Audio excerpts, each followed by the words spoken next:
हर हर महादेव दोस्तों, आज हम भगवान वेंकटेश्वर के तीर्थ स्थान के पीछे की कथा को जानेंगे। आइए आरंभ करते हैं आज की कथा को। एक समय की बात है, एक बहुत ही धर्मात्मा राजा हुए जिनका नाम शंख था। वे सदा ही भगवान में अपने मन को लगाए रहते थे। वे राजा श्रुताभिनाथ के पुत्र थे। वे भगवान का पूजन तथा दान किया करते थे। बिना किसी प्रकार की कामना के केवल भगवान को प्रसन्न करने के लिए वे बार बार पुण्य, दान, व्रत तथा बड़ी बड़ी दक्षिणाओं से युक्त यज्ञ किया करते थे। उन्होंने यश तथा स्वर्ग पाने की इच्छा को त्याग दिया था। केवल भगवान को प्राप्त करने के लिए स्थान स्थान पर कुएं, बावली, धर्मशाला आदि बनवाई थी। राजा सदा विद्वान ब्राह्मणों से भगवान के मंगलमय चरित्र को सुना करते थे। भगवान के लिए पर्वों पर धूमधाम से महोत्सव किया करते थे। भगवान का कीर्तन, भगवान का स्मरण ही उनके लिए परम प्रिय कार्य था। इस प्रकार राजा सदा अपना चित्त भगवान में लगाए रखते थे। इससे राजा का मन निर्मल हो गया था और उसमें अपने आप ही वैराग्य का उदय हो गया था। राजा शंख के मन में वैराग्य के साथ साथ भगवान को पाने की उत्कंठा जाग गई थी।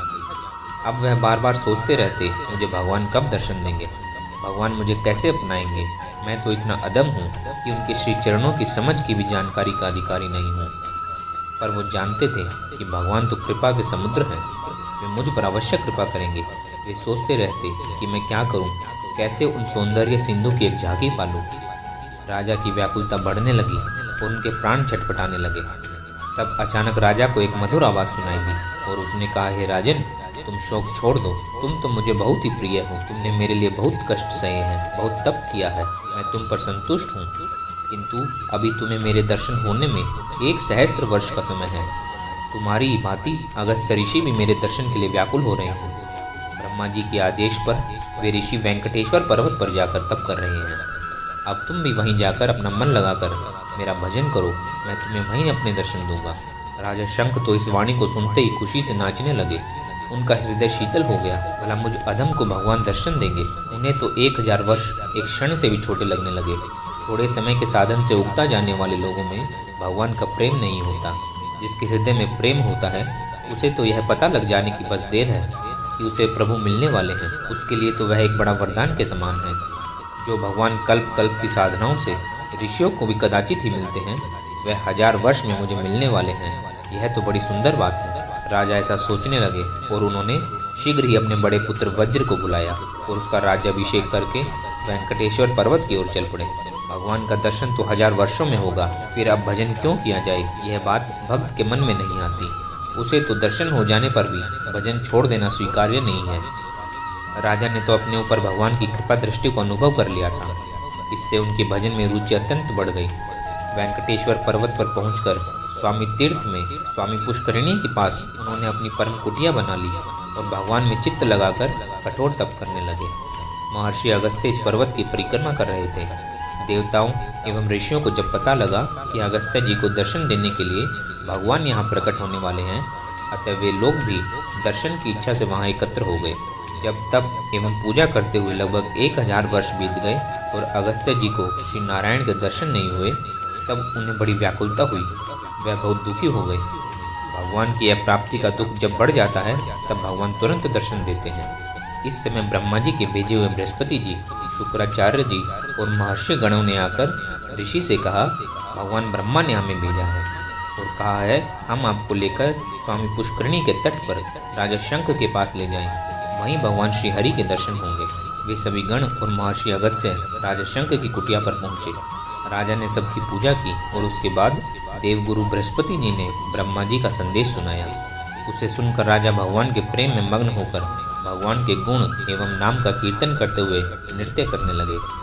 सभी लोग श्री गोविंद के कीर्तन में सम्मिलित होकर तन्मय हो गए। 3 दिन अटूट प्रार्थना तथा कीर्तन की अखंड धारा चलने लगी। तीसरे दिन जब सब लोग रात्रि में विश्राम करने लगे, तब रात्रि के पिछले प्रहर में उन्होंने एक सपना देखा। स्वप्न में उन्होंने शंख, चक्र, गदा और पद्मधारी चतुर्भुज भगवान के दर्शन किए। प्रातःकाल सबको निश्चय हो गया कि आज ही भगवान के दर्शन होंगे। पुष्करिणी में स्नान करके सब मिलकर भगवान की नाना प्रकार से स्तुति करने लगे। ओम नमो नारायणाय इस अष्टाक्षर मंत्र का जप करते हुए भगवान के दर्शन करने के लिए उनके हृदय में अत्यंत दुख होने लगा। इसी समय उनके सामने एक अद्भुत तेज प्रकट हुआ कोटि कोटि सूर्य भी उनके सामने उतने प्रकाशमान नहीं हो सकते। इतने पर भी उस तेज में कोई तप नहीं था और नेत्र भी इसे चुंधियाते नहीं थे। वह बड़ा ही शीतल प्रकाश था। उस तेज को देखते ही सब भगवान नारायण का ध्यान करने लगे। उन सब ने तत्काल श्री हरि के दर्शन किए। भगवान का वह स्वरूप मन तथा वाणी से परे है। उनके सहस्त्र मस्तक, सहस्त्र नेत्र, सहस्त्र नासिका, कर्ण तथा मुख थे। उनके हाथों और चरणों की तो कोई गणना भी नहीं कर सकता था। भगवान का दिव्य शरीर तपे हुए सोने के समान था। उनकी आकृति मनोहर होने पर भी अत्यंत भयंकर थी। उनके मुख से अग्नि की लपटें निकल रही थी। उन अनादि, अनंत, अचिंत्य, सर्वेश्वर शक्तिमान के इस स्वरूप को देखकर डरते हुए भी सब हर्ष के साथ जय जयकार करते हुए उनकी स्तुति करने लगे। उसी समय सबने भगवान की पूजा की। भगवान ब्रह्मा, शंकर जी, सनकादि ऋषि, सभी सिद्ध योगी, भागवत पार्षद वहाँ दर्शन करने के लिए एकत्र हो गए। सब भगवान के इस भयंकर रूप से डरे हुए थे। सब श्री हरि को परम सुंदर चतुर्भुज रूप में ही देखना चाहते थे और अपने भक्तों की इच्छा पूर्ण करने के लिए अपने उस विराट रूप को उन्होंने अपने अंदर समा लिया और दूसरे ही क्षण वे एक सुंदर विमान पर चतुर्भुज पीताम्बरधारी परम सुंदर स्वरूप में प्रकट हो गए। सबने भगवान के इस रूप की भक्ति से स्तुति की और उनका पूजन किया। भगवान ने अगस्त्य जी से कहा, तुमने मेरे लिए बड़ा तप किया है, मैं तुम पर बहुत प्रसन्न हूँ, तुम मुझसे वरदान मांग लो। महर्षि अगस्त्य ने उनके चरणों में भक्ति का वरदान मांगा और देवताओं की प्रेरणा से ये प्रार्थना की कि भगवान वेंकटेश्वर पर्वत पर ही निवास करें और वहाँ जो दर्शन करने आए उनकी मनोकामनाओं को पूर्ण करें। भगवान महर्षि पर कृपा करके उस पर्वत पर ही शिव विग्रह रूप में अब भी विद्यमान है और वेंकटेश्वर तीर्थ के रूप में जाने जाते हैं। इसके बाद भगवान ने राजा शंख से वरदान मांगने को कहा। किसी भी सच्चे भक्त को भगवान की भक्ति को छोड़कर और कुछ भी अभीष्ट नहीं है। राजा ने भी वरदान में भक्ति ही मांगी। महर्षि अगस्त्य भगवान की भक्ति के प्रताप से सप्त ऋषियों में स्थान पाकर कल्प के अंत तक अमर हो गए। दोस्तों, यह थी वेंकटेश्वर भगवान के तीर्थ की कथा। उम्मीद करता हूँ आपको यह कथा पसंद आई होगी। जल्दी ही आप सबसे मिलेंगे भगवान के एक और भक्त की कथा के साथ। हर हर महादेव दोस्तों।